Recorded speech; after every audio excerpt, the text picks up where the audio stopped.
വയനാട് സുൽത്താൻ ബത്തേരി വാകേരി സിസിയിൽ തൊഴുത്തിൽ കയറി കടുവ പശുക്കിടാവിനെ കൊന്നു. ഞാറക്കാട്ടിൽ സുരേന്ദ്രന്റെ തൊഴുത്തിലെത്തിയാണ് കടുവ കിടാവിനെ കൊന്നു തിന്നത്.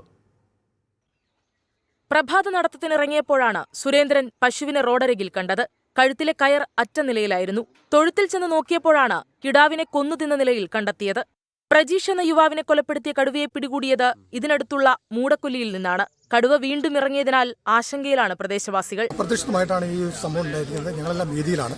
കാർഷിക മേഖലയിൽ ഇപ്പോൾ ഞങ്ങൾ പണിയെടുത്തുകൊണ്ടിരിക്കുന്നത് ഞങ്ങൾക്ക് കൃഷിയെടുക്കാൻ പറ്റാത്തൊരു സാഹചര്യമാണുള്ളത്. വൈകുന്നേര സമയങ്ങളിൽ പോലും നമുക്ക് യാത്ര ചെയ്യാൻ കഴിയാത്ത ബുദ്ധിമുട്ടുകളുണ്ട്. കുട്ടികൾ സ്കൂളിൽ പോകുന്നുണ്ട്. ഒരുപാട് തിരക്കുള്ള സമയങ്ങളിലാണ്. അപ്പോൾ എത്രയും പെട്ടെന്ന് നിയമ നടപടികൾ ഉദ്യോഗസ്ഥന്മാരുടെ ഭാഗത്തുനിന്ന് ഉണ്ടാവണമെന്നാണ്. വനംവകുപ്പെത്തി പരിശോധന പൂർത്തിയാക്കി. 24 വയനാട്.